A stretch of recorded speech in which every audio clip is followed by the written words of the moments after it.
Umat Islam tentu tidak asing dengan nama Imam Abu Hanifah. Beliau adalah salah satu di antara 4 imam mazhab selain Imam Malik, Imam Syafi'i, dan Imam Hambali. Imam Abu Hanifah adalah tokoh intelektual terpenting pada masa awal Islam. Ia membuka jalan konseptualisasi hukum-hukum Islam melalui metode rasional, pertimbangan sosial, dan kemanfaatan.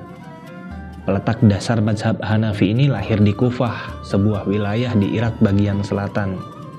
Ia lahir tahun 80 Hijriah atau tahun 699 Masehi dengan nama Nu'man bin Sabit bin Zuta bin Marzuban. Kecerdasannya telah terlihat sejak kecil. Sebelum akil balik, Imam Abu Hanifah telah menghafal seluruh isi Al-Quran. Ia bahkan mewarisi ilmu membaca Al-Quran dari Imam Asim, salah satu peletak dasar Qiraah Sa'bah. Imam Abu Hanifah terlahir dari keluarga pedagang. Sejak kecil, ia telah dididik dan dibekali ilmu dagang. Ketika mencapai usia dewasa, dia tumbuh menjadi seorang pedagang sutra yang sangat kaya raya. Namun, waktu yang ia gunakan untuk berdagang sebenarnya hanya sedikit saja. Hatinya terpaut di masjid. Sebagian besar waktunya ia gunakan untuk menuntut ilmu dari para ulama di kota Kufah. Pada abad kedua Hijriah, kota ini memang menjadi tempat berkumpul para cendekiawan muslim dari berbagai negeri. Kesempatan ini tidak disia-siakan oleh Imam Abu Hanifah. Imam Abu Hanifah memulai perjalanannya sebagai intelektual muslim dengan mendalami ilmu kalam.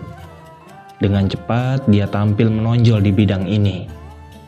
Dia kemudian melakukan lebih dari 20 kali perjalanan ke Basrah untuk berdebat dengan kaum Khawarij. Dia menilai bahwa seharusnya tidak ada toleransi bagi kaum Khawarij. Dia memandang kaum Khawarij adalah sumber perpecahan. Kaum Khawarij juga bertentangan dengan sunnah Nabi dan para sahabat.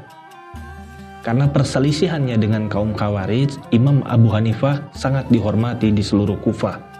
Pada usia 16 tahun, Imam Abu Hanifah kemudian mengunjungi Mekah dan Madinah untuk menunaikan haji sekaligus berziarah. Dalam perjalanan haji inilah ia turut menuntut ilmu. Selama hidupnya ia tercatat sudah 55 kali menunaikan ibadah haji. Selama hidupnya Imam Abu Hanifah berguru pada 4.000 ulama. Salah satu di antaranya adalah Atha bin Abi Robah, seorang tabi'in dan alim terbaik di kota Mekah waktu itu. Imam Abu Hanifah juga berguru kepada Imam Hamad bin Abu Sulaiman. Sosok ini banyak memberikan hikmah dan pelajaran tentang disiplin ilmu hadis dan juga fikih.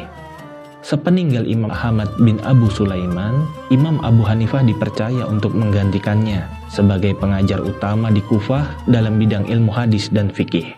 Seperti halnya para mujtahid Ahlus Sunnah wal Jamaah, pemikiran Imam Abu Hanifah dalam fikih juga berpijak pada Al-Quran, sunnah Nabi, dan pendapat para sahabat. Selain itu, ada keunikan tersendiri dari Imam Abu Hanifah. Imam Abu Hanifah seringkali menggunakan ro'yu atau akal rasional. Ini tercermin dari qiyas dan ihtisan yang ia lakukan dalam berijtihad. Al-Khawarizmi mencatat, Imam Abu Hanifah telah mengeluarkan 83.000 fatwa.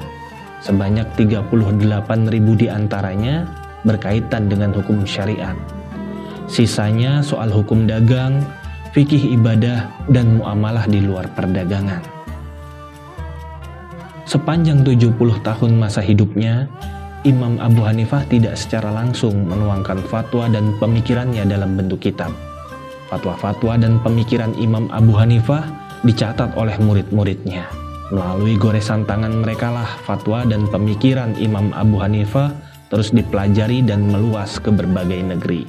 Salah satu muridnya adalah Muhammad bin Hasan Asy-Sya'bani yang kemudian hari menjadi guru Imam Syafi'i. Selain itu, ada juga Abu Yusuf bin Ibrahim al-Ansori yang kemudian menjabat sebagai Hakim Agung di Baghdad. Alhasil, dinasti Abbasiyah mengutamakan mazhab Hanafi dalam peradilan. Besarnya reputasi Imam Abu Hanifah membuat banyak penguasa tertarik. Ada pula yang ingin memanfaatkannya sebagai alat untuk melegitimasi kepentingan dan kekuasaan. Namun, sosok Imam Abu Hanifah yang terkenal zuhud tidak terpengaruh dengan berbagai bujuk rayu penguasa. Suatu hari Imam Abu Hanifah ditawari jabatan sebagai Kepala Departemen Keuangan oleh Khalifah Yazid dari dinasti Umayyah. Namun tawaran ini ia tolak. Akibatnya Imam Abu Hanifah dipanggil ke ibu kota dan dijatuhi hukuman cambuk. Ia juga pernah ditawari jabatan sebagai mufti kerajaan pada masa dinasti Abbasiyah. Namun tawaran ini juga ia tolak. Akhirnya Imam Abu Hanifah dijebloskan ke dalam penjara, padahal saat itu beliau telah berusia lanjut. Imam Abu Hanifah pun menghembuskan nafas terakhir saat menjalani hukuman di penjara. Sang mujtahid itu berpulang ke hadirat ilahi pada bulan Rajab 150 Hijriah atau 767 Masehi. Kepergian Imam Abu Hanifah meninggalkan duka yang mendalam. Sholat jenazah untuknya dilakukan hingga beberapa kali. Tiap kloter sholat jenazah diikuti sekitar 50.000 orang. Begitulah kisah hidup Imam Abu Hanifah, peletak dasar mazhab Hanafi yang sangat zuhud, berpendirian teguh di hadapan penguasa hingga akhir hayatnya.